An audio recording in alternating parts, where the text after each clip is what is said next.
Hello, this is the Stories Beside channel. I release videos every day for you. Subscribe and click the bell. Sebastian stood outside the entryway, smoking nervously. Today he was supposed to tell his mother about his fiancée's upcoming wedding, but he had a gut feeling that the conversation wouldn't end well.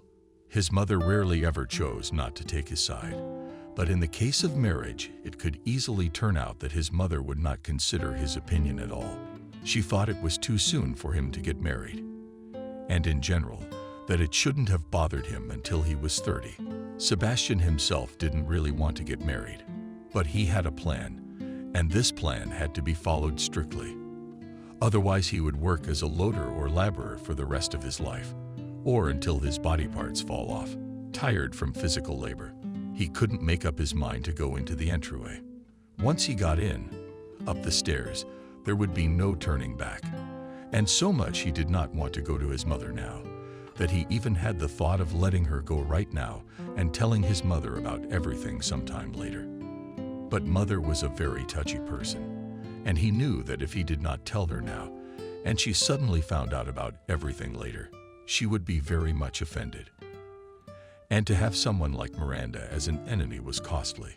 Choosing the lesser of two evils, he gathered courage, spit on the asphalt, threw the cigarette butt into a small trash can.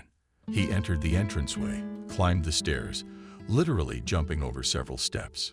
"Oh, Sonny," exclaimed Miranda, who was very happy to see her son. She did not know that Sebastian had come to tell her that he had decided to start a new family.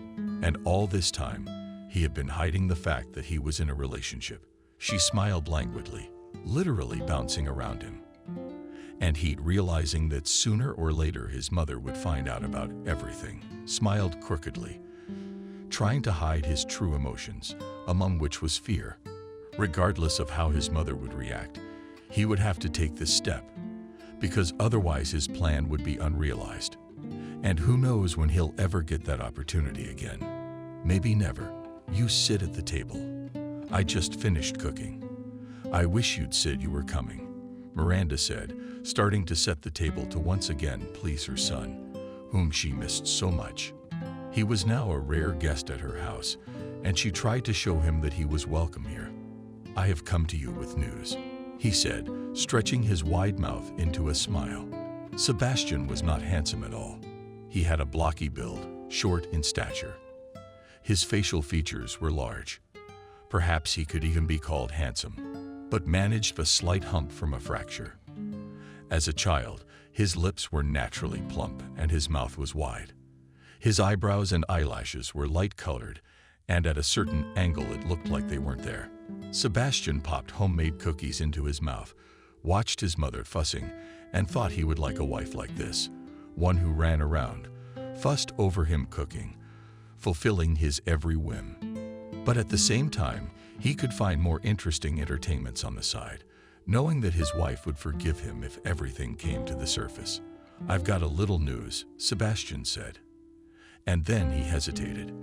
The woman looked at him with interest at her son, but apparently tried not to react to him in any way. Maybe because she didn't want to know any news, or maybe because she had already guessed what he would tell her. Though he wouldn't have guessed it himself if he were in her shoes. He was hardly what you'd call a womanizer, so she was more likely to think about work, moving, anything, but certainly not a wedding reception. "Well, tell me if you've got news. I don't think I'm going to be very happy about it." "Yeah, if there was something happy, he would have told me right away," said Miranda, who knew him like the back of her hand. Sebastian hesitated. Mother was right. If the news was good, he would have told me over the phone, not wanting to drive to the other side of town. And he was getting married. "The date's already set, so I'm not changing anything," he said. In his mind, the phrase sounded insistent and firm. But when he spoke, there was no trace of it. His voice trembled at the most crucial moment, when it seemed he should have announced to his mother that he was to be married. Instead, he practically prolonged the information like a frightened child. "Is that a joke now, or what? Why, kids nowadays don't have to ask their parents' blessing anymore, no. Or how do you have it now? Your sister, when she was getting married, she told me everything. and when they first met, and when he proposed, everything was as it should be, you know. And you've got it all out of whack," Miranda said in a disgruntled voice, who didn't approve of her son hiding his own attitude from her for too long. "But I knew you didn't approve, so no surprise," said Sebastian, rolling his eyes. There was silence. It was hard for the woman to accept the fact that her son was simply hiding his relationship from her, and instead of sharing this joy with his mother, had chosen to confront her with the fact. She didn't expect him to. She considered it an insult. There was no point in arguing with her son, because Sebastian didn't know how to apologize. "Well, if you've decided to get married, since your mother's opinion is completely irrelevant to you," said the woman. Only shook his head negatively. "Mom, stop it. That's why I didn't tell you anything." "Really? Enough of that when Micah is coming there?" asked he, wanting to change the subject to his sister. "She's supposed to arrive today. Any minute now, she'll probably be happy to hear that you've kept your whole family out of your own future. So, is she really worth it to do this to us?" "I don't know, son. I didn't expect this from you. Have I ever said a bad word to you?" "Well, sometimes we fought, but everybody fights. We all do. But that's no reason to just take me out of your life," the woman said in a disgruntled voice, deciding to shame her son. But there was no shame on Sebastian's face, and he didn't care. He had done his job. He said everything and let the mother deal with her own emotions. He had a plan, and if he didn't stick to it, he would soon be left with empty pockets. The door opened, and his sister's disgruntled voice was heard. Lisa, walking into the apartment, was always indignant because, as always, she bumped into both of them and her brother. It was a situation they had had since childhood. But now her grumbling was courtly, and upon seeing her brother, she immediately rushed to hug him. "So you knew I'd find you here, cunning bug. How did you know I was coming today?" she asked, hugging her brother. Unlike her brother, Lisa had inherited the best features of her parents. She was short, slender, possessed light blue eyes, thick chestnut hair. She had correct facial features. Her appearance was pleasant. If, looking at her brother, one could guess about his unlikable character, her appearance spoke eloquently that she was a kind, sympathetic, good person. Looking at Lisa Sebastian at the same time, it was very difficult to believe that they were brother and sister. Can you imagine? He was going to get married, and he didn't tell us anything.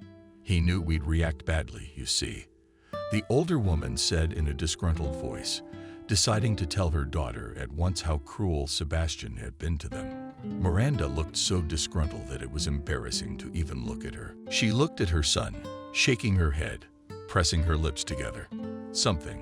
I think this is all a bit too much," said Lisa, looking at her brother. "Did you really go out with someone and not even bother to tell us? Are we strangers to you?" Lisa never hid her emotions, and now she looked as upset as she could possibly be. She really hadn't expected her brother to be so cruel to her, and she wasn't happy that she told him everything at the time, and even things she shouldn't have told him. She had been the first to tell him that her husband had proposed to her. She was the first to tell him that they would soon be husband and wife, and it turned out that her brother, in order to repay her for her gullibility, simply decided to hide from her the whole relationship. "Why are you two reacting like this? It's my life. I can marry or not marry. What's the problem?" Sebastian exclaimed unhappily. He really didn't want to discuss or talk about anything right now, and he thought that even this notification to his relatives was more than enough. Sebastian could not tell that his secrecy was due to the fact that he feared his mother's reaction. He wanted to marry the daughter of an oligarch with a disability for the sake of money, but he was afraid that his mother might reveal his true character in front of his future wife. In front of Kelly, Sebastian was always so romantic, wonderful, as if it was all that mattered to him. But in reality, it was acting, and his mother would bite right back. That there was no sincerity in those words. "Okay, I'm sorry for bringing you into my life. Next time, it will be a lesson to me that you should not trust me," Lisa said grudgingly, crossing her arms over her chest. "Oh, let's get offended at me for nothing," he said grudgingly, his face expressing anger rather than annoyance. "And I don't think you care about me at all. I'm your own sister." "Well, I didn't tell my mother. I was worried." "But what's wrong with me?" Lisa asked. Sebastian from her only waved away the woman who stood in the kitchen, and now, closed on a chair, sat down with the children at the table. Had rather contradictory feelings. On the one hand, it was, of course, joyful in her soul that she was finally near her children. She should have been happy that they were sitting together, chatting, that they were doing well. But all she could think about was that her son had betrayed her, and that this betrayal did not suit her at all. He should have told her. She should have been aware of what was going on in his life. And he just ignored her. "Okay, let's just let it go. Seriously, let's just let it go. At least she's a nice girl." Lisa asked, not wanting to exacerbate her relationship with her brother, who was becoming more and more distant lately.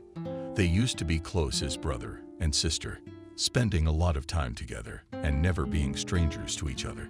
Now it turns out he's been a stranger to her for a long time. "Yeah, but she doesn't have an arm. She has a prosthetic. I just didn't think you'd like it. Well, now that it's all out in the open, I've decided to marry her. I asked her to marry me, but she doesn't want a wedding. Maybe we'll have a quiet celebration, or maybe we'll just sign the whole thing," Sebastian said, picking at his plate. "So it's not enough that you didn't say anything to your family, but now it turns out that you'll see or you won't organize any celebration for us at all?" Disgruntled mother asked. "I didn't expect that. I don't know anything about you. I thought I had really raised good children. Turns out the son has turned into a rat. Like in Cinderella, remember when the carriage turned into a pumpkin? So do you, but just an obnoxious, snarling animal." Sebastian rolled his eyes. "And if the mother holds a grudge, then everyone will have to watch her dramatize it now. And how she put on daily demonstrations that were in lieu of punishments." Lisa immediately rolled her eyes at her mother's words this time, because she knew that her mother would stop at nothing now and would constantly hurt Sebastian for months to come until the resentment inside her melted away. "Mom, are you going to keep resenting him? That's enough. Whatever he wants to do, let him do it. He's an adult. And besides, I think he's sorry he did that to us," Lisa said, wanting to resolve the situation. But Sebastian wasn't sorry, although he nodded. Apparently, he wanted to pretend that he really felt regret. "Your father would be very disappointed in you," the mother said, as the children were on their way out to the balcony. Sebastian was angry with his mother. He hated it when she said that, but she knew it and was sure to take advantage of it. When they were alone on the balcony, he exhaled, because it was much easier to talk to his sister than it was to listen to his mother, who was always arguing and fighting with him over nothing. Really, he could have said something to his mother. "Now you'll be hearing from her for years. All these complaints until she's had enough," Lisa said. "And then you'll hear her say she doesn't want a daughter-in-law like that. But now he's put her on the spot. If she doesn't want it, she'll have to accept it," the man said. He tried to make it look like he was only doing it for his future wife. He was afraid her mother wouldn't accept the bride. From the outside, it looked like he was all noble, a little confused kid, and the mother is all evil woman who could easily not accept a disabled person in the family. Although there was never any such conversation. If I were you, I'd bring her in and introduce her to her mother properly. "Don't you know our mother? She won't say anything like that. Yes, she's not an easy person, but she has no prejudices. All she cares about is that you're happy. And also, of course, that you let her know about your happiness at least once in a while. If we leave now, she'll cry again that she did something wrong in your upbringing." "Since you've insulted her so much," Lisa said, "what's done is done, and I can't take it back." "Well, I have to go." "How long are you here for?" asked Sebastian. Even though his relationship with his sister had grown cold lately, he would like to spend some more time with her. "I'll be here till the end of the week, and then I'll only come in a month and a half, maybe 2. Don't worry, and I'll see you again." "You don't run away from me that easily," she said with a smile. And he smiled at her too. When he went into the kitchen, where his mother was, she was much calmer, but it was obvious on her face that she was still resentful. He poked her in the forehead and then left the apartment. When he looked at his watch, it appeared that he had spent several hours there. To him, however, it seemed like an eternity had passed, but the most important thing was already behind him. And so it was possible to continue to proceed to the realization of the plan. He called his fiancée, arranged a meeting with her, and his thoughts were constantly wandering. He thought about his mother, about the plan that could collapse at any minute, and about all the complications that surrounded him, but by no means stabbed him. He had spent so much time lately on the realization of his plan that he had completely forgotten about all the things that surrounded him. Mistress debts, the eternal problems at work, a back that ached for, flowed down into his lower back area, and at times prevented him from even living normally. He was so tired of it all, so eager for it all to be over that he didn't want to discuss anything with his mother. "Hey, Bunny, how are you feeling?" he asked, walking into his fiancée's room. She looked miserable, tortured, tired. Her eyes were slick with sleepiness, but she was smiling at him, just tired from all the medication. "The doctor says they'll probably discharge you tonight, but don't worry. I know you have a job. My dad will pick me up," she said with a smile. He looked at her and could not believe that he had been given such a great chance to arrange everything in his life, and everything was going to work out so perfectly, and she had fallen for him like a little child, and he could have taken full advantage of it, but nothing. "Did the doctor say anything else?" "There won't be any complications. Everything went fine," he said, trying to express an interest that wasn't really there. He'd be glad if there were any more health problems to add to her disability. And then she'd be nowhere near him. Her father would see him as a savior for taking all that responsibility off of him. "No, it's okay. I said I need nursing to look after me for a few weeks while they give me my meds. But all in all, it's fine. Oh, and besides, the doctor says that when he put the new denture in, the discomfort will go away and I'll feel much better already," she said with a smile. She looked at him with absolutely loving eyes and literally couldn't tear herself away from him. She glowed whenever he was near her. He thought that was a plus. After all, the more she fell in love with him, the more control he had over her. "I told my mother today that you and I are getting married. My sister was there too. I can't say they're thrilled, but trust me, it won't affect my decision in any way," he said. Again in this situation, he looked like a victim, an unhappy man who has to put up with his family's attitude toward his fiancée. He had secured himself on all sides in case his plan came to the surface. He had to weave a whole web of lies to give himself a head start in case it got out before the wedding. "I think you should have said something earlier. Maybe they'd have taken it easier. Besides, I'm not a bad person, and if I were completely offended, I might still understand. But I'm just missing an arm. And with a new prosthesis, I'll feel much better," she said. He just smiled. Apparently, he didn't want to tell her anything more. He decided to change the subject and was glowing with fake happiness. To look so happy, he wasn't thinking about the wedding or his fiancée. He was thinking about all the money that would belong to him when he finally took her as his wife, and when his father, the oligarch, would already be forced to accept him as kin and take him into his business. Sebastian did not yet suspect that such plans were not even close. From a man who completely disapproved of his daughter's choice and overstepped his infinite patience. Every time he met Sebastian, "Soon you and I will be married. Things will be different. I've been waiting for this for so long, so long. I wanted to make it official." You see, he spoke in dry, standardized sentences, but since she was in love with him, she didn't notice all these changes. "Couldn't you at least introduce me to your sister?" she asked him.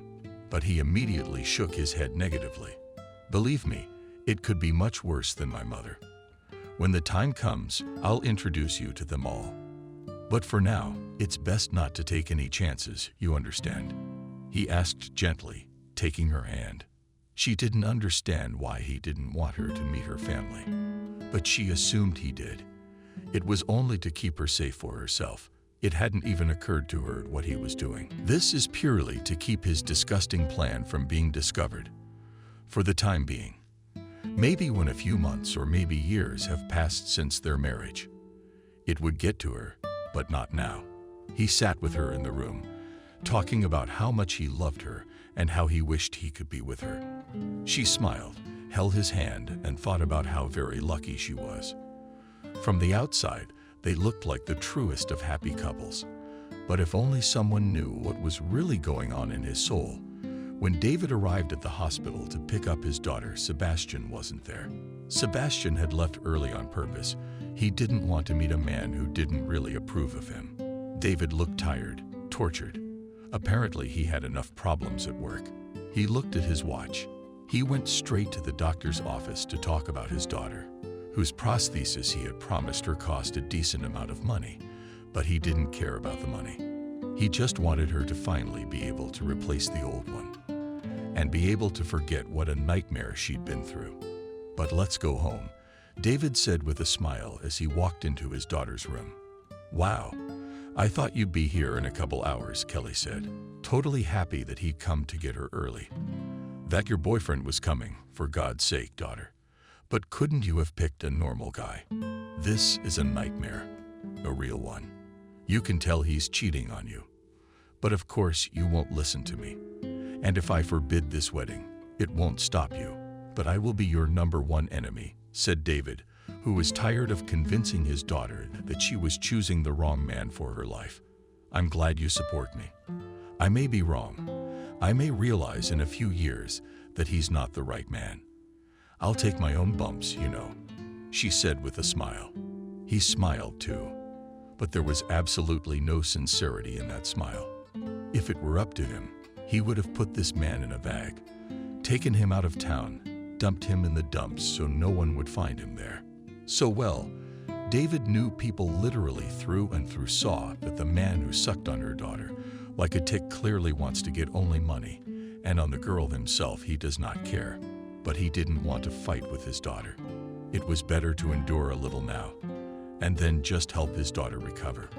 He helped her out of bed. Tomorrow they would have to come to the fitting of the new prosthesis. In the meantime, they couldn't even wear the old ones. She was used to using both hands. And now, left with one hand, it was uncomfortable. Awkwardly, she got into the car. He buckled her seatbelt, sat in the driver's seat himself. He looked at his daughter. However, he was very worried about her condition. "Daddy, you should get over it by now. He really loves me very much. Very much. Yeah, I'd never seen such love in my life. Only in movies, you know. I just want to be loved, whether I have an arm or not. Yeah, he even fights with his family.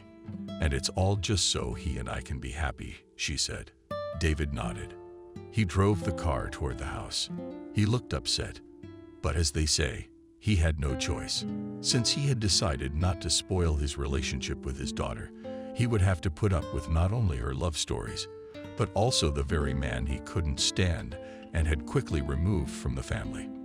During this time, Sebastian was having fun at his mistress's house.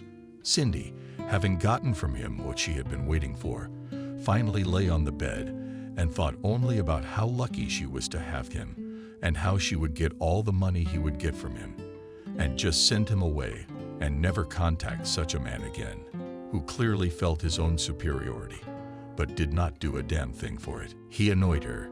She had some conflicting, unpleasant feelings about him, but she forced herself to smile, to pretend she was in love with him. It was like everything was exactly the same as Sebastian and Kelly, only in reverse. And Sebastian was acting just like Kelly. He fell in love with this girl. He forgave her everything and couldn't even think that her feelings weren't real. "I want to go to the sea," Cindy said, sitting on top of him. And he laughed. It always amused him when she spoke loudly, cheerfully, like a child who had gotten something in his head and now wanted it, not caring how he got what he wanted. "Wait a minute. I'm gonna get married. I'll pretend to go on business trips, and I'll go to the sea with you. Now we'll soon have so much money that we'll never need anything again. I'll live with her for a year. I'll file for divorce. I'll make such a fuss that she herself wants to give me everything, just to get away from her," said Sebastian, totally happy. He had an amazing plan in his head. However, the more he thought about what his plan was and what the outcome should be, the more he saw holes in the plan. And while everything seemed perfect at first, as time went on, the reality of his plan also came into question. "Aren't you afraid that her father will figure it out?"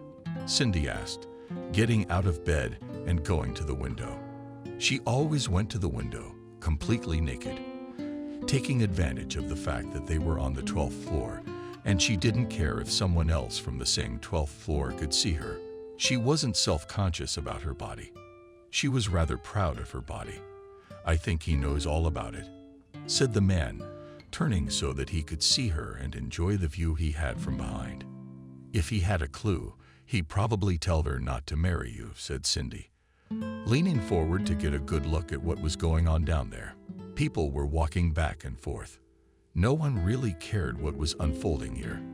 In fact, Cindy just wanted to do anything to spend as little time as possible with her lover by her side, even when she had him. The longer they were in the relationship, the nastier she felt every time he came, every time he grabbed her with his hands, and she wanted to spend hours in the shower afterward just to wash away that nasty feeling. Yeah, the thing is, he already told her. "I've got her so brainwashed. She'll believe anything I say. But she won't serve her father. You should hear the dithyrambs I sing to her. And love like in the old movies. She gets all swollen and thinks I love her that much. God, how stupid are women," he said. He put his hands behind his head.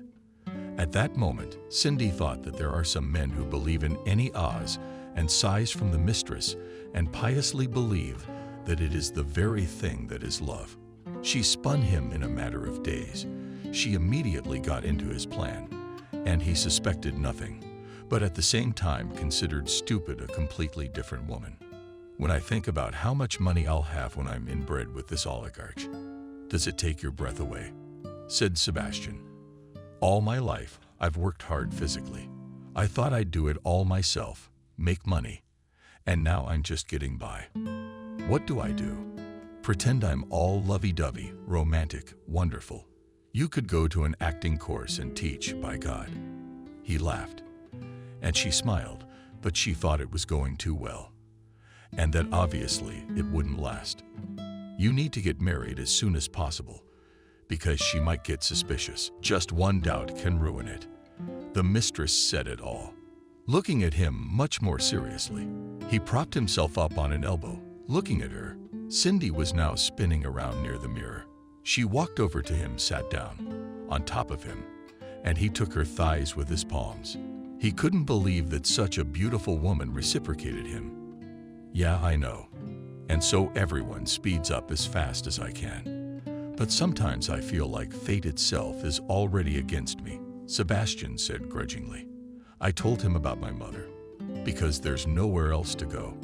She took offense to the whole thing, started some kindergarten. It's good that my sister came. At least she supports me," he said. But the talk about her sister did not please Cindy at all. She didn't trust Lisa. And from what Sebastian had told her, Lisa was the one who could get in his way. And if she found out what he was really up to, she was the kind of person who believed in justice and who was willing to fight for it. Where's the justice in that? If his own brother wants to marry the daughter of an oligarch, ignoring her disability, and all this just to get her father's money, and then go to resorts with his mistress and not worry about anything. If I were you, I'd stay away from Lisa if she finds out what you're up to. Believe me, she obviously wouldn't approve," Cindy said. "Yeah, I know I'm in a relationship with her, but I'm not a chatterbox either. I know Nick, I know, could ruin everything for me overnight. I don't think that girl has any limits at all. If she wants something, she'll wake the dead if she has to," he said, shaking his head negatively. "Make sure it goes quickly, without a hitch. The quicker it goes, the less trouble you might have." Don't have a wedding. You know, sign the papers, go on vacation, and you can tell her father. He didn't want to spend too much money. Would you rather go on vacation or save it for the baby? He'll just take it as you don't really need the money. Well, not an option, of course, if he already thinks you're a greedy predator. He listened to anyone, but tried not to pay much attention to what she was saying. The more she talked, the more he began to worry himself. And if he started to worry, he was getting himself worked up and could easily let his guard down. And then, when he had a chance to do what he wanted to do, he might pass out of fear. He had distracted her with another erotic game, but now he was only thinking about what he needed to do to keep himself safe and to speed up the whole marriage process. When Sebastian left his mother, Lisa stayed behind. She only came to visit her mother for a few days. But the news her brother had given her wasn't so easy to forget. How long do you think this story will last? Lisa asked her mother, seeing that her mother wanted to talk about it too. I don't know. I think he's definitely hiding something from us. If there was nothing to it, I don't think he'd just make it up. I don't think he would hide her from us just because she has a prosthetic arm, Miranda said. She didn't believe her son. Now she believed he was hiding his fiancée from them for a reason. There's a reason. He doesn't want to play the wedding, and the whole thing looked suspicious at the very least. I think it's gonna come out soon enough. And when we find out where the truth lies, it's not going to be as smooth as Lisa just said. Sebastian's always been acting strange lately. I can't remember a time when he was just like he used to be. Now he's always having thoughts, strange ideas, always having some sort of malfunction. Then again, he's hiding everything from us. Do you think he's in trouble? Asked the mother. Lisa shrugged her shoulders, and even though she hadn't admitted it to her mother herself, she piously believed that he really was in trouble. If everything was fine, if there was no trouble, he would never leave her without information. He would tell her everything in advance. Even if he kept it from his mother, he would still tell her something. He could have told her he was seeing someone for starters, or at least hinted that he was getting a wife. But he didn't even bother to hint. And they talked on the phone quite a bit. But even on the phone, he didn't tell her anything. You know, more than anything, I'm afraid it's his problems that's going to hurt you. What's to hide? He's no good, and you love fixing things for him. Do you like to help him when he gets in over his head? Said the mother in a disgruntled voice. I hope that if he gets into trouble this time, you'll be smart enough to stay out of it. Lisa shrugged her shoulders. She couldn't promise her mother that she just wouldn't do anything if her brother needed help. And how would she ignore him if he suddenly showed up and asked for her help? They talked into the evening, first in the kitchen, then in the living room.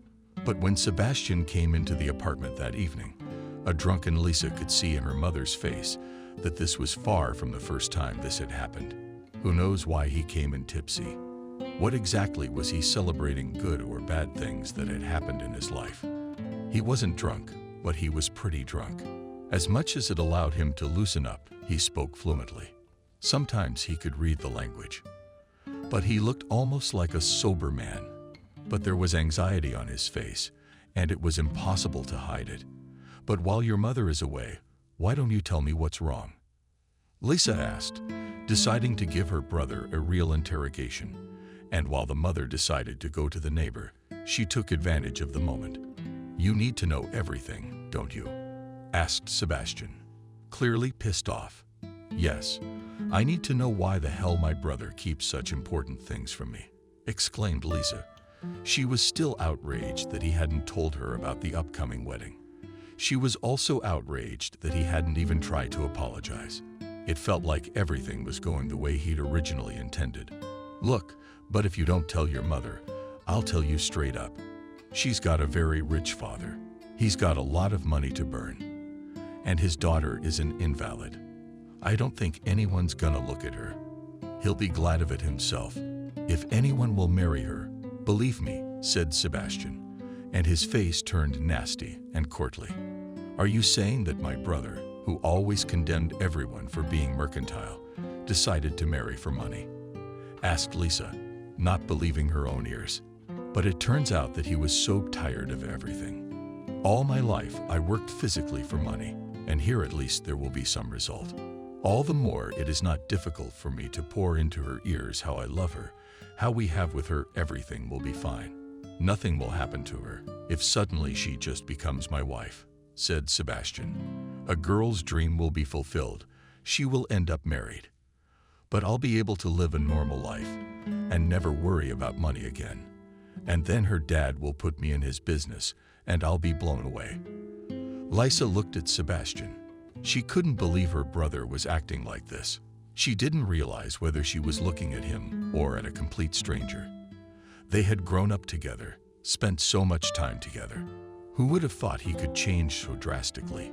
But Sebastian had been drinking heavily and saw absolutely nothing wrong in his actions at all. "Are you a saint?" Sebastian asked. A wry grin appeared on his face. He wanted to show that he didn't feel guilty. In fact, he didn't feel any guilt at all. Lisa knew that in such a state of mind, he could easily unleash his tongue. But if she had known what he would say, she probably would not have asked the question, because it was too strange. She couldn't believe he was capable of such a thing, and certainly couldn't believe he could deceive another person so easily. And it was all just for the money. "Okay, look, you promised your mom you wouldn't say anything. She's got a big mouth. She'll give me away. And then she'll get to the mistress," Sebastian said, not realizing that he had just given himself away. He slowly got up from the table, staggered a little, went into the living room, and there, having once again knocked over a stool, went to his room. Now Lisa was generally confused. She knew about the mistress, and that he was only doing all this for money. She couldn't believe it was her brother. It was more like some stranger had put on his skin. Naturally, she would not say anything to her mother, but she did not want to watch the moral decay of her brother. What if she found the bride and told her everything? What if she gave up her own brother? She couldn't decide anything yet. It was all stupid. She decided to put it all away in a far corner for now. After all, mother was right. Sebastian always had a joint, and she would deal with the consequences behind it. Let this time be different. When her mother came in, Lisa didn't say anything. She gave a smack but a peck on the cheek and went to the hotel where she was staying. She knew her mother liked to spend her evenings in solitude, so she did not prevent her. The elderly woman heard her son snoring in the other room. The woman felt tired from the constant nerves and from the fact that she was replaying in her head all that was happening now with her son. She was afraid that he was in trouble, that the wedding was just a cover-up. Miranda sat in her room. She was reading a book, quietly listening to music on one earphone. The light instrumental music was a compliment to the book she was reading. But when she heard her son leave the room, she pulled the earphone out on automatic, as if she wanted to hear if he suddenly called out to her. But what she heard was her son talking on the phone. She realized almost immediately that he was talking to his mistress. "Yeah, don't worry, it'll be fine. What am I? 5 years old. You don't think I can handle it on my own," he said after they exchanged romantic pleasantries. "I told you not to go there. You'll be hooked. Before you know it, you'll be making excuses for what you said," Cindy said. Sebastian sat on the balcony, talking on speakerphone, not even realizing that his mother's window was open for ventilation. When Sebastian addressed his mistress by name, the woman knew immediately that there was something more connecting them. She was already aware that her son's fiancé's name was Kelly, and she was no Cindy. The older woman tiptoed closer to the window so as not to make a sound. She wanted to hear every word. "Look, you and I have talked it over, but if you put me down, if you mess up my plans, believe me, I'll make sure you get what you deserve," the woman on the other end of the line said. "And you always get what you want. That's the way I like you. Look, I'll come see you tomorrow. So do me a favor and keep your attitude," he said in a single voice that made her mother cringe. She couldn't believe she'd raised such a man, and she was disgusted that he was acting like this. They talked again about something romantic and luscious. The woman didn't want to hear it, but now she knew her son had a mistress. Things had gotten too twisted. She had to figure it out for herself. Miranda was the kind of person who never left a situation without her intervention. If there was an opportunity to stick her nose in, she was sure to stick it in. And in a situation where her son had found a mistress, but was hiding his fiancée who he was supposed to marry any day now, it was already something supernatural to her. At first she was angry, but then she decided that the more cold-blooded she was, the better, the more opportunity she had to catch her own son and find out what he was really hiding. The wedding was already the other day. Things will be easier from here on out. The most important thing is that before the wedding she did not suspect anything. And then I'll take all her assets off her hands, Sebastian said. Don't go to your mother's or your sister's until you're married. If they catch you in one place, we won't get out of it, Cindy said. Miranda immediately realized that her son was on the hook and that there was simply nothing he could do against this woman. Apparently, she had been spinning him, and now she wanted her piece of the pie too. Come to my place now. No more hanging around, she said, and she had a pretty serious statement to make. She spoke in a tone that brooked no objection. But if you promise me to do what you did yesterday, I might come, he said. And then he smiled, and you could hear it in his voice. Why the hell are you making everything horizontal? Come, we need to talk. Stop sitting there. You don't realize that the longer you stay around your mother and sister, the more you put yourself in danger, Cindy said. And she was already speaking so insistently that he didn't bother to contradict her. When the woman came out into the kitchen, the son was already coming into the room. He smiled at his mother, looked at her as if he expected to see her face. Did she even hear anything? But he immediately brushed it off piously, certain that she had heard absolutely nothing. He was overly confident that everything would go perfectly, completely unafraid or worried about anything. Mom, I have to go to work. So I'm going to take a shower and then I'll be on my way. No offense, he said. It still threatened to make him smell like booze. He put his phone on charge and went to take a shower, and while he was gone, Miranda transcribed her mistress's phone number to herself and took a picture on her phone at the same time. Her photos to the messengers. She almost immediately sent it all to her daughter, immediately signed it. Who is this? And stepped away. She grabbed a towel and sat down on the couch, as if she was waiting for her turn to shower and then go to bed.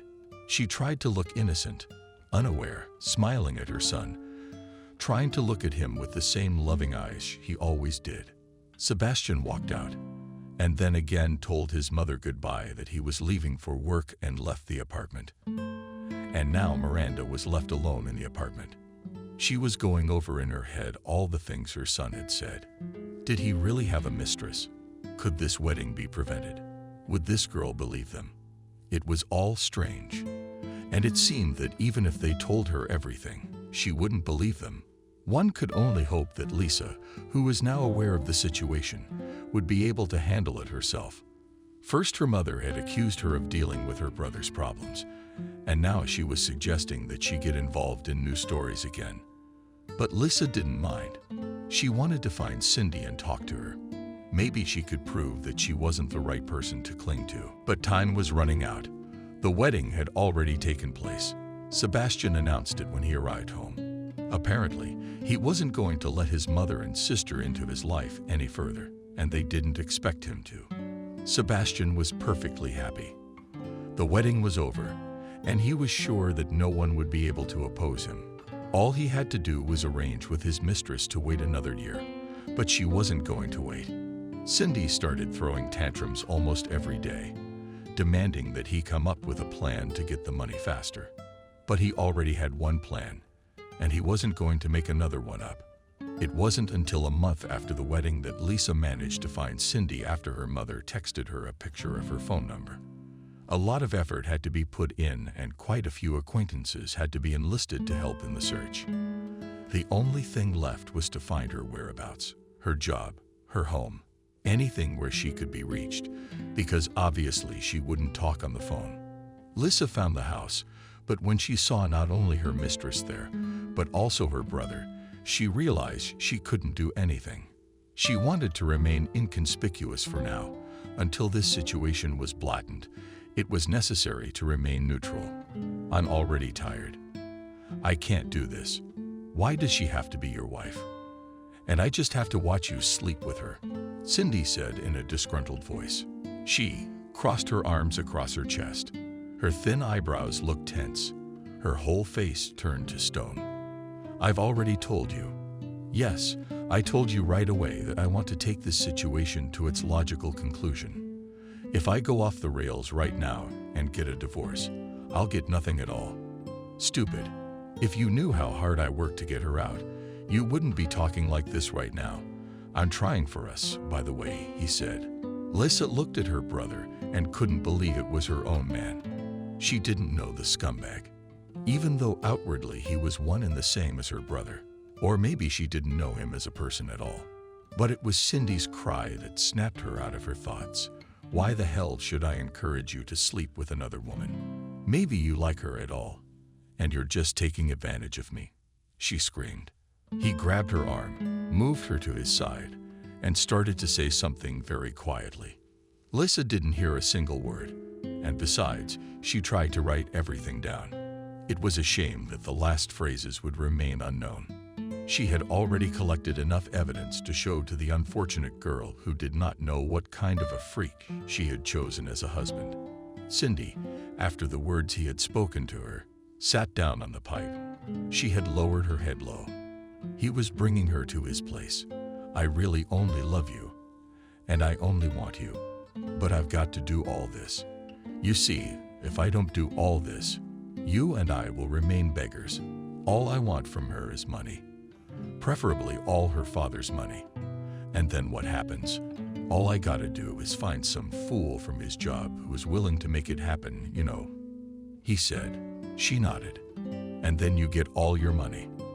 And I'll be left with empty pockets. I who have put up with you, waited, spent all my youth on you, Cindy exclaimed. And I could hear in her voice that she was almost crying. Well, do you want me to put it on your account first? Do you want to? Please don't cry. I can't bear to see you cry. I really only love you, and this invalid is only in it for the money, said Sebastian. Lisa couldn't hear it anymore. She turned around abruptly and walked towards the car she had left a block away. She wanted to keep herself safe. Apparently, she hoped she could make a deal with his mistress so she wouldn't get involved in the relationship. So she'd leave them all alone. It was already clear that no amount of persuasion would work. When Lisa got into the car, she was faced with the question of whether to tell her mother. But it was foolish to leave her mother without information. It was the mother who overheard the conversation. She sent the pictures. She made it easy to get to the truth. And now Lisa would just hide it all from her. When the girl arrived at her mother's house, she showed her the video, as well as the pictures she had managed to take when she had followed up earlier. Miranda couldn't hold back the tears. It was a shame to realize that this was her son, her little boy, whom she loved so much, whom she believed in and hoped that she would raise a worthy man out of him. But it turned out that he didn't even look like a man. He was someone who easily deceived the feelings of others. What do you suggest? The mother-in-law will come to her daughter-in-law and tell her she's not a match, or that the mother-in-law should come and tell that her saintly son-in-law is cheating on his wife, asked Miranda, who, on the one hand, wanted to take revenge on her son, to teach him a lesson, but on the other hand, was afraid that so she would lose him and would not be able to establish a relationship with him. Do you want to leave it like that? You realize there's a girl out there, another person who's worried, who cares. The worst part is that she believes him unconditionally, Lisa said. The older woman shook her head. Her face was full of sadness. She wanted to teach her son a lesson, but she didn't know what she should do now, especially since she was completely shattered by the whole situation. I don't know. On the one hand, it would be nice to teach him a lesson so he'd finally understand. But on the other hand, I don't know. The mother was silent. Lisa knew that her mother would be worried that she wouldn't immediately agree on the spot. that it might take more than one day before she realized that they had no right to leave this girl without information. But Lisa was also certain that the mother would not leave this situation alone. Her keen sense of justice and experiences from the past would not allow her to do so. Miranda Fyodorovna promised her daughter to make a decision, but she could think of nothing. Lisa, who came to see her the next day, demanded an answer. Miranda sat pondering what was more precious to her, but at some point she realized she had an obligation to teach her son a lesson. If he hadn't internalized all these values she had instilled in him from early childhood, she would prove him wrong in practice. She herself had experienced betrayal from their father at one time or another, and so she didn't want another unfortunate girl to suffer. Okay, I've thought of something and I'll discuss it with you later. For now, we need to get everything ready. I'm really glad you said yes, even though I know it's hard for you right now. It really is, but he has to realize he's wrong. First, he married the daughter of an oligarch, ignoring her disability. And now what? Now he thinks he can use her without interference. Oh no, he's still my son, which means I have every right to teach him a lesson, said Miranda. Lisa already had a plan in her head, but in order to realize it, she had to think it over. She had to make arrangements with some people so that everything would go smoothly. But most importantly, she needed to go to Kelly, meet her and tell her the truth so that she would know that her husband was unfaithful to her. She needed to know that the only thing Sebastian was thinking about by marrying her was her father's money. The day that Lisa got ready to go to Kelly's house to tell her everything, she was very nervous. It couldn't be said that she had made up her mind several times at once. She even tried to force herself to take at least the first step. It was understandable that she had to tell everything, especially since she and her mother had decided that they could get revenge. But on the other hand, she realized that if she took that step, there would be no other way out. She'd lose her brother. She'd lose the chance to be with him and communicate with him. "Are you sure you've made up your mind?" asked her mother. But she herself was afraid that her daughter would refuse. Miranda had already strictly decided that she would teach her own son, but on the other hand, she could not do everything on her own. She came up with a plan on her own, completely canceled what the daughter had come up with. She wanted to teach her son a lesson on her own, but she couldn't do it all on her own without the daughter's interference. "Yeah, I've made up my mind. I know you're worried I'm gonna say no, but don't worry. I hope everything will be okay," Lisa said with a smile. She walked out of the house, got into her car, thinking that if she didn't come now, if she delayed coming to see her mother for at least a month, she wouldn't know what was going on here. Maybe she would only hear from her mother how her brother had simply refused to tell her about his fiancée and didn't want to introduce his wife afterward. And no one would have known that Sebastian had married the daughter of an oligarch with a disability for money. But since his mother-in-law overheard his conversation with his mistress, she decided to teach him a lesson. Lisa took out the car, drove slowly towards the house where no one is waiting for her. If she arrived, if this girl refused to talk to her, things could end badly. Lisa kept thinking about the fact that the girl just might not want to talk to her, even though she would provide her with all the evidence. Kelly could just say that she believed her husband, that it was all a setup or something, and it would mean that they couldn't teach him a lesson, and in doing so they would lose the trust of their family man for nothing. Lisa stopped outside the house, looking at it carefully, but hesitating to approach. Finally, she approached the house, called the intercom, and immediately the camera turned on. The girl answered that she would be right out, and in a few minutes she was on the doorstep. Kelly turned out to be quite pretty, a young pretty girl who didn't deserve to be treated like this. As Lisa looked at her, she realized that she just couldn't take not telling her anything. Kelly smiled, warmly greeted her, inviting her into the house. "I didn't think you'd come on your own.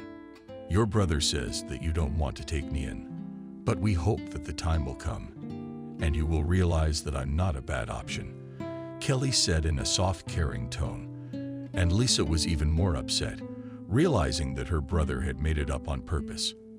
As they walked into the house, Lisa looked around. She had a strange feeling of foreboding, as if she had been here before. Of course, the premonition was wrong. It was just that it was such a feeling. You know, I've spent a lot of time thinking about why you guys don't want to take me in. Kelly started talking, but Lisa immediately interrupted her. I'm sorry, Kelly, but I have to interrupt you. He's been lying to you this whole time. We didn't even know you existed. He told us a week before the wedding we didn't know who you were. Why would he hide you? It's only recently that it's come out why he's doing it. I'm sorry, Kelly, very sorry, but I can't let him keep lying to you all the time, Lisa said. Kelly looked seriously at the girl who had come to her house. She looked at the clock, as if she wanted to figure out how long before her husband would be home. And when Lisa provided her with the videotape and then the pictures, it all became clear at once. Kelly watched the whole thing, hearing the horrible words spoken by the man she thought was her husband. And inside, everything clenched with pain. And the sensation was so repulsive that she could hardly stand it. Look, I understand how it hurts, and I understand how it looks, but I don't want you to believe him. Your mother-in-law. Sebastian's mother overheard him talking to his mistress, and that's when we decided we had to teach him a lesson. We need your help, Lisa said, still hoping the girl wouldn't kick her out of the house. Kelly looked at her and suddenly cried so bitterly that it hurt to even look at her. Lisa put her arms around her, pulling her close to her. Lisa didn't comfort her, gave her the opportunity, just drank properly. Who knows what else she would have to endure while they looked for an opportunity to get back at him. Lisa began to slowly tell her what plan she had come up with, trying to speak quietly, calmly, so as not to provoke more upset. When Kelly had calmed down a bit, it was safe to talk to her. Lisa tried to choose her words, but she could see from Kelly's face that she had already made up her mind. My father was right. He was right all along, and I trusted him, believed that he really loved me, Kelly said. Her face was focused, serious, but she wasn't crying, though tears sometimes still flowed involuntarily down her cheeks. I know it's awful, and I probably could never have gone through something like that myself. Really, I'm sorry that I was the person who brought you this news, but we've made up our minds. We're going to see him off whether you come with us on this or not. Kelly listened to the whole plan, and she was basically fine with it. But it was all forks in the water. Kelly suddenly decided that she was going to get her father involved. After all, her father had enough connections to teach this man a lesson. Kelly said nothing. A dumbfounded Lisa immediately called her father, and when David heard what had happened, he roared like a madman. He believed what was happening, even though it was hard to believe what had happened. He realized how hurt and scared his daughter was right now, but most of all, he wished they could get back at him. Kelly answered the phone. Lisa and Lisa explained everything, made it clear what they were willing to do now, and what their plan was. The man on the other end of the line agreed right away, said they could count on him. He was terribly angry, and it seemed that his anger was clearly not good for them right now. Sebastian drove home. He had spent a few hours at his mistress's completely happy, not thinking about anything bad. He had no idea that all the people he knew right now were coming up with a plan to teach him a lesson. Sebastian had a smile on his face. He felt insanely happy. Here he had spent time with his mistress, and now he was on his way home to his wife, where such coveted money was waiting for him. Kelly felt like she was falling apart. Sebastian, meanwhile, looked like a man who knew no discomfort. When he parked his car outside the house, he didn't even realize that only a few hours ago his sister's car had been parked there. He didn't realize that only a few hours ago his wife had spoken to Lisa, who had provided all the evidence of his cheating. All of this was unknown to him. Therefore, nothing seemed capable of ruining his mood. Sebastian walked into the courtyard, humming some silly song to himself, and couldn't stop, totally happy with what was going on. "How's it going?" Kelly asked, when he had already sat down at the table, and she was setting the table, trying to pretend that she was fine. However, it was obvious that she was worried about it on her face. "Well, it's okay. I'm going on a business trip, probably the day after tomorrow. I was wondering if I could borrow your dad's car," The one he gave you. You don't drive, he said. Kelly smiled slightly, nodded. That was even better. It would make it clear which car he was driving and which way he was going, because that car is easily traceable. She wanted to offer him her father's car herself. But as it turns out, her husband was completely unaware that he was being set up. He was setting himself up. Why are you so upset?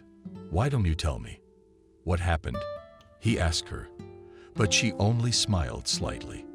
My head hurts a lot. Probably from the medication. I went to the doctor and got all the tests back today. They said I should come back in a week. I'm just really tired. It's okay, said Kelly, who had premeditated her answer so she wouldn't get caught and ruin the whole operation. Sebastian pulled her to him, sitting her on his lap. She was disgusted that he was acting like this. She was disgusted with him now and didn't even want to feel this touch on her. She hated him in these moments and wished he would leave this house and her life forever. Are you upset that I'm going away on a business trip? Don't worry about it. I have a family to provide for. I don't want to have to sit on your father's back forever. He'll never respect me if all we do is take money from him. Listen, there's something else I wanted to say. Why don't you talk to your dad? I just thought it'd be nice if he took me into his business and told Sebastian, like, by the way, I'll talk to him, but don't expect a quick answer. You know very well what kind of father I have and what kind of temper he has. I hope it'll be all right, although I don't think he'll say yes right away. Why don't we wait a couple months? Kelly asked, shrugging her shoulders and genuinely pretending she didn't realize he was just trying to screw her over. Sebastian nodded, smiling. It was obvious by the look on his face, however, that he was clearly upset. He pulled a smile over his face, and the look on his face was as if he was completely disappointed with her answer. He wanted to avoid pressuring her so as not to arouse suspicion, but he also didn't want to wait forever for handouts from her father. Aren't you afraid that he'll turn me on in the meantime? Sebastian asked, looking at his beloved in the hope that she would understand him and give in to his pressure. No, I'm not afraid. Besides, you realize he's just worried about me. Well, that's just the way he is. It happens. I was thinking maybe you and I could go to your mother's, pick a day off. We'll see, right? What if she does accept me? Kelly asked. That's out of the question. I already went to my mother's house today and talked to her about it, but she threw a monster tantrum like she likes to do. I'm really ashamed to have a mother like that. But I'm sorry, as it is. I'm sorry, darling, but I'll have to be patient. I know my mother well. I think in about 3 months, when she's cooled down, everything will be all right, and you'll be like her own daughter. And I won't have to listen to her all the time, that I made the wrong choice. But don't worry, she's not mad at you. She's more mad that I kept you from her, Sebastian said. She can't get over the fact that I'm all grown up and don't need her endless tutelage. Kelly listened to him and realized how strange his words sounded. Too real, as if it were all true. Apparently, she even subconsciously tried to believe him, knowing full well what kind of man he was. Everything inside clenched at the feeling. Well, I'll go to bed then. I need to get some sleep. Tomorrow, I'll have a very hard day. I have to buy everything for my business trip, buy tickets. I'm also going with a colleague. They assigned me some intern. I don't know, I might have to teach him everything, Sebastian said in a disgruntled voice. But Kelly already knew the grief she was talking about. She was disgusted that he continued to deceive her, and she continued to believe him or pretend to believe him. A few days passed, and now Sebastian was about to leave on a business trip. Kelly, even if Lisa had not said anything, she would have suspected that there was something wrong, because her lover decided not just to go on a business trip, but was going as if he was going to a resort. And she was angry with herself that all this time she was just waiting for him to change his attitude towards her. Right away, she should have put him in his place and trusted her father. Sebastian kissed his wife on the cheek, got into David's expensive car, and inside everything was literally glowing with pleasure. He had never driven such expensive cars. He thought it was a good sign, Now he would get behind the wheel, get out of the yard, and never leave this car again. He's gonna get Kelly to take his car, and he's gonna drive this car. He drives out of the yard and goes straight to his mistress, humming to himself. It was the same idiotic song. He wanted to laugh, to enjoy life. A little more, and he'd go away with his mistress, spend a whole week with her in some cool hotel, and not think about anything, just enjoy life. But most importantly, he had dulled the vigilance of his mistress, who was already sure that he was deceiving her, although he didn't even want to deceive her. She wanted money, she wanted a nice life, and he's gonna give her a test drive. Wow, that's quite a car. Cindy exclaimed cheerfully as she got into the front seat, her smile stretching literally from ear to ear. She looked so happy that she couldn't even calm her own emotions. She gave it to me without any trouble at all. Gullible fool, Sebastian said with a chuckle, not even realizing that the gullible fool he was talking about was calling her father right now and telling him that her husband had already left. But then we need to get a power of attorney right away.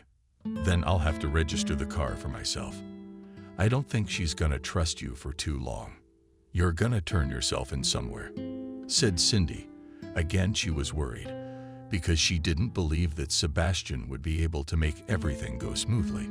She was worried that she would be in trouble for his blunder. Cindy had already envisioned a beautiful life, hoped she would get it. But the longer she spent with her man, the more she realized that he could easily ruin it. Sebastian was too superficial, didn't realize that everything could change overnight. He saw his infallibility, and that Kelly loved him so much that she would never believe in his infidelity. Cindy, on the other hand, was convinced that anyone could change their attitude toward another person sooner or later. Oh, come on. It's like you don't trust me at all. Every time I listen to you, you tell me what I should do. I'll decide what I should do, he said in a disgruntled voice. She raised her palms conciliatorily, as if to show that she was backing down. But in fact, Cindy decided to slow down a little with her moralizing. She felt that his happiness would not last long, that sooner or later either Kelly or her father would realize that something was wrong. But Sebastian himself thought that he had drawn a lucky ticket in this life, and now it was safe to move on. Everything's gonna be okay. I've already talked to her about talking to her father about taking me into his business. You think she suspected anything? Already hung his own. She's looking at me with love eyes. He says we'll wait a month, and then tell him he's not going anywhere, Sebastian said, going over his wife's words. But he didn't care how truthful he would be. The important thing was that his mistress believed him. Cindy didn't believe him. It was written all over her face. Well, I don't know. I think you're setting your hopes too high for this plan. If everything falls apart, you don't have any backup. You didn't even think twice about coming to the resort with me right now. But what if she finds out? Cindy asked. Do you have some other way of explaining yourself to her? But Cindy didn't have time to say anything. The large car that had passed them on the right side slowly started to move them to the edge of the road. Sebastian became angry, backing sharply towards the vehicle, which was unknown to him, cussed pretty hard, and was so angry at the man that he wanted to sharply put him in his place. What the hell? Are you out of your mind? Can't you see what kind of car is in front of you? He said sharply, and by the fact that they didn't give way to him. Sebastian was sure that if he sat behind the wheel of an expensive car, other motorists would immediately give way to him. But the person behind the wheel of the big car didn't give a damn about him. And then, from the other side, another car appeared. Cindy, the first one, realized that all was not so clear, felt fear rising up inside her in a wave. Stop the car. Jesus, stop the car. He's going to hit us now, she said, and Sebastian hit the brakes.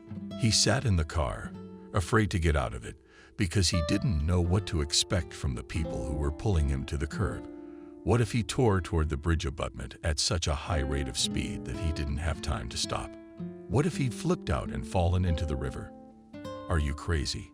Sebastian exclaimed, finally getting out of the car because the anger had completely cut off any common sense in him.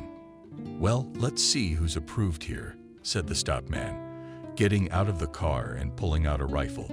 He immediately raised it and pointed it at Sebastian. To say that he was dumbfounded is to say nothing. "What are you doing?" "I didn't do anything." "What's wrong?"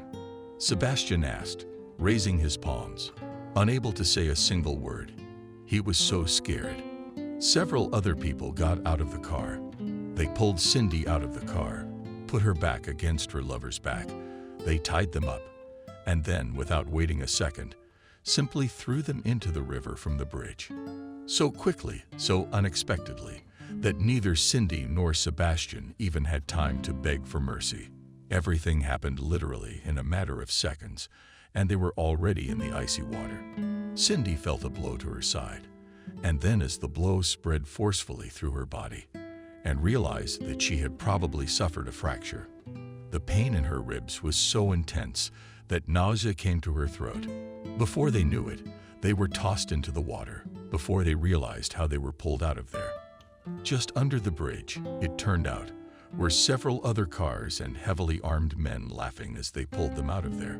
"But hello to you, Sebastian, from your mom," said the man, laughing, and those around him laughed too. Sebastian, who had just been pulled out of the icy water, had no idea what was happening. A shiver ran through his whole body.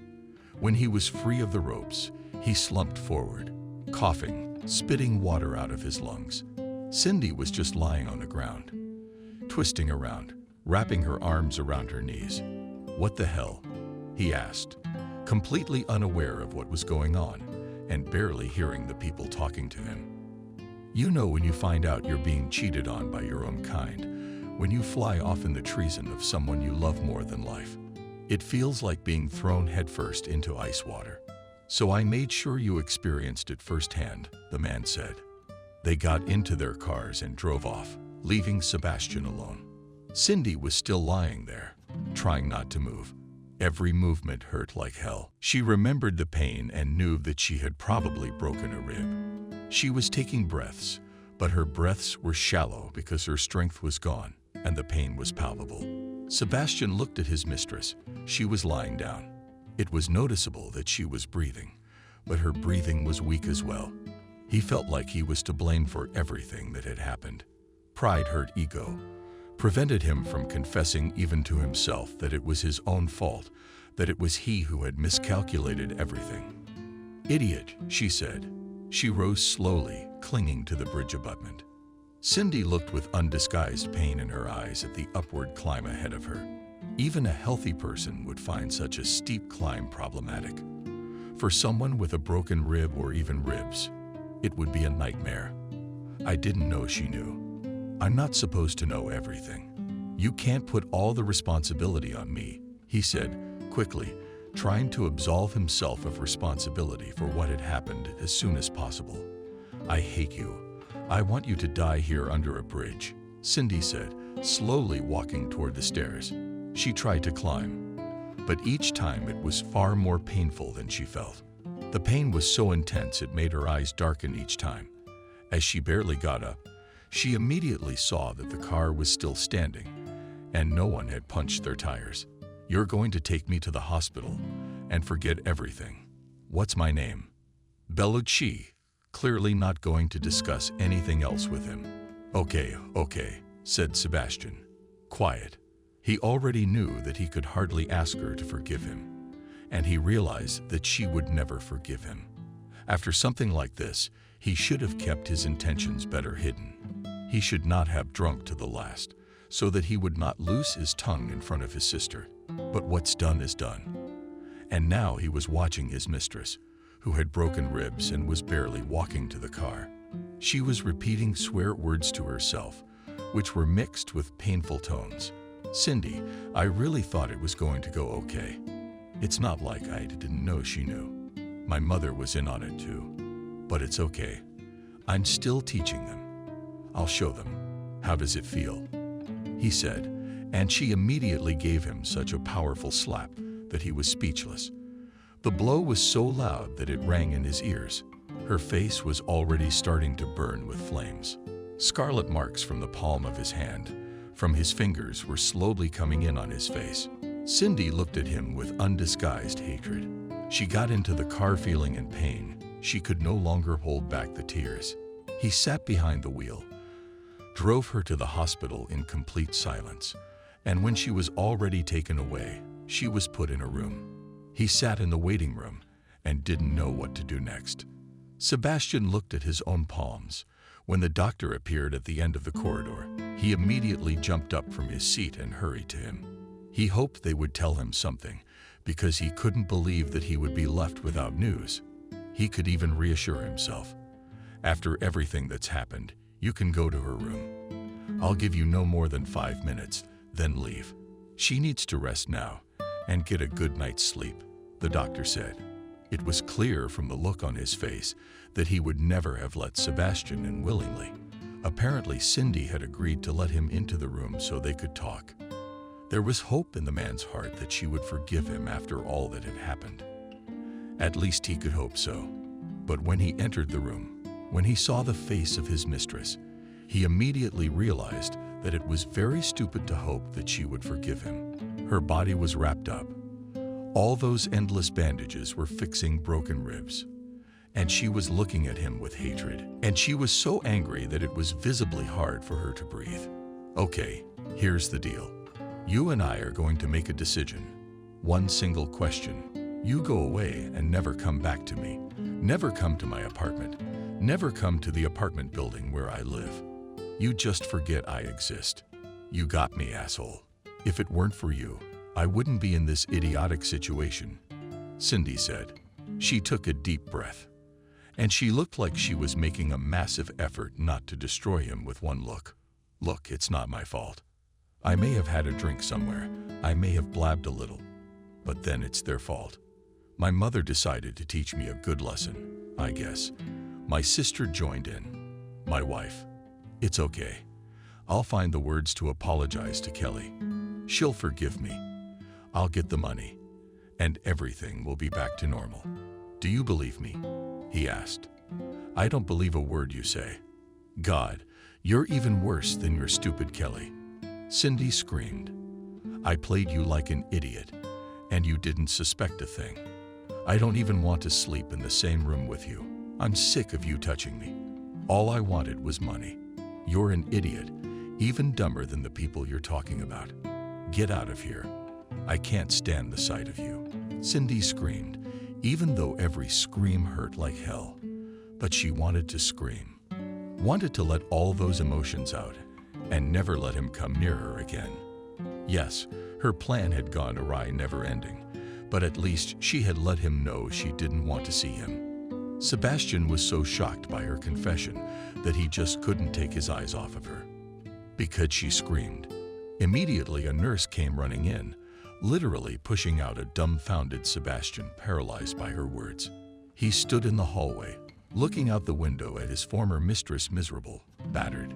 She was lying on the bed, tears streaming down her cheeks.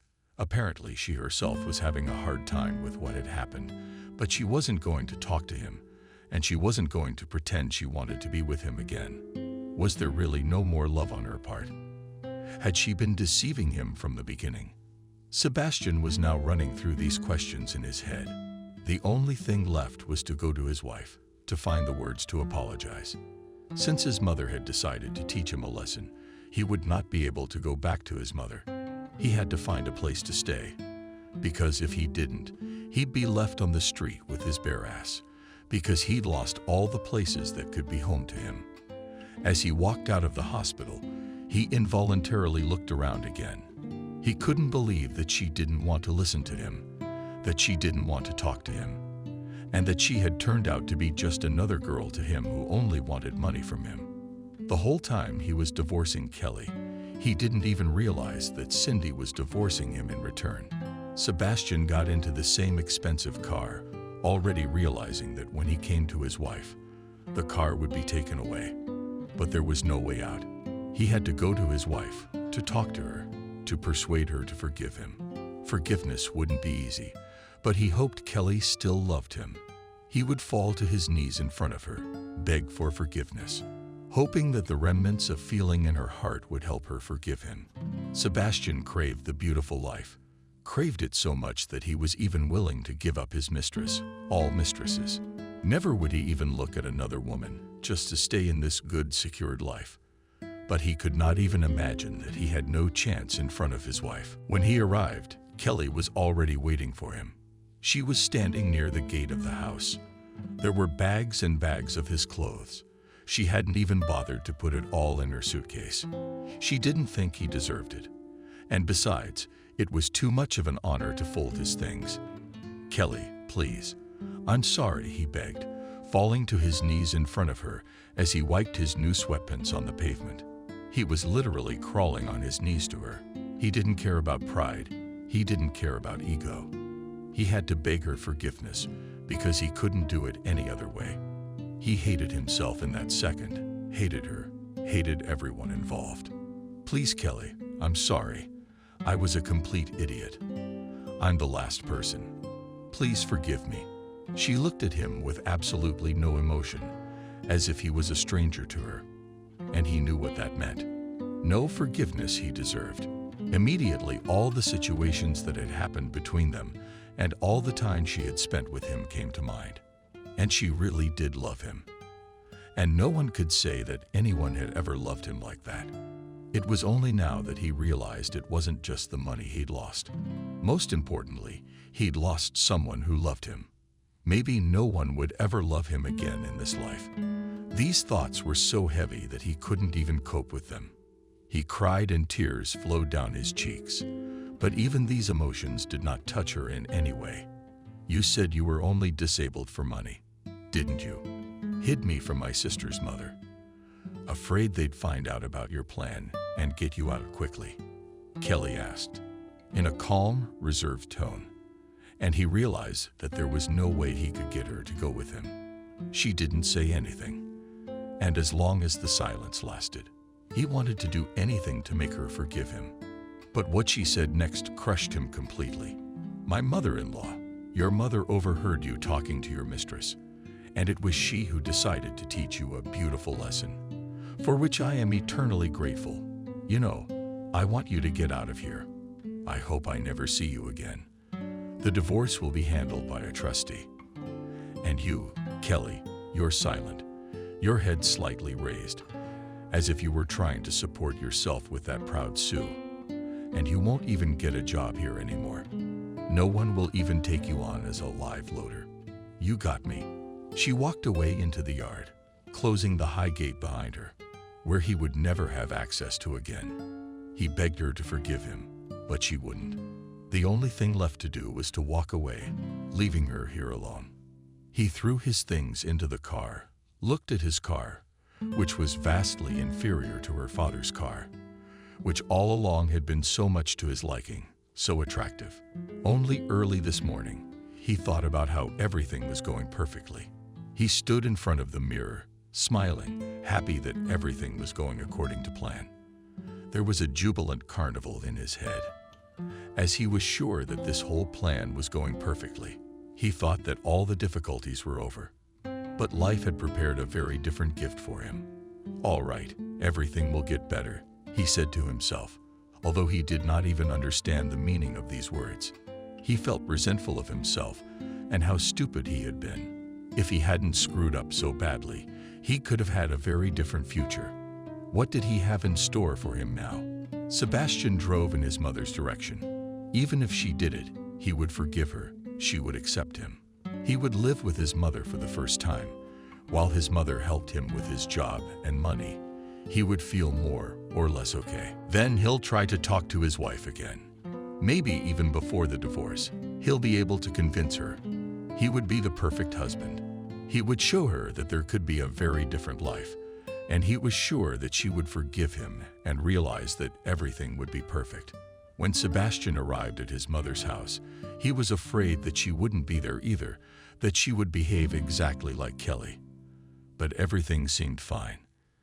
"Tell me honestly, did you set this up?" Sebastian asked. He looked just awful. He must have forgotten what he'd been through in the rush of emotion. He had been thrown into the icy river, dragged back to the shore, and now he was standing in front of his mother covered in clay and mud. "I heard you talking with your mistress and decided to teach you a beautiful lesson. When your father cheated on me, I felt as if I had just been thrown into icy water. I was carried by the current. I didn't have the strength to get out. I wanted you to understand what it felt like," my mother said. He heard her at the same time, and at the same time her words came out as if from a distance. It was as if she had been somewhere else in the room the whole time. He couldn't believe that his own mother could do such a cruel thing to him, and heard your conversation with your lover, wrote down her number, copied her picture, and sent it to Nika. And she had already found her. I took the evidence to Kelly, and together we put the plan into action. But now you know what it can be like. It will be a lesson to you, and you will realize that you should never play with the feelings of living people," the mother said. Miranda stood in front of her son and was not going to say anything more to him. He couldn't look at her without tears. He realized how screwed up he was, and what hurt the most was that this situation could have easily been avoided. He should have stayed at his friend's house after all that drinking. He should have at least not blabbed to his sister, just gone straight to bed. And that was it. None of this would have arisen. He shouldn't have talked to his mistress on the phone while at his mother's house. He was an idiot himself for doing such a stupid thing. So now he had to deal with the consequences of his own stupidity. "Didn't you feel sorry for me? Don't you realize you've disfigured my whole life? Her father won't get me a job anywhere now. I'll just be the last person to work with some cashier." "Jesus, Mom, do you realize what you've done?" he asked, looking into her eyes. His mother looked at him, but there was no emotion in her, no regret that he had expected.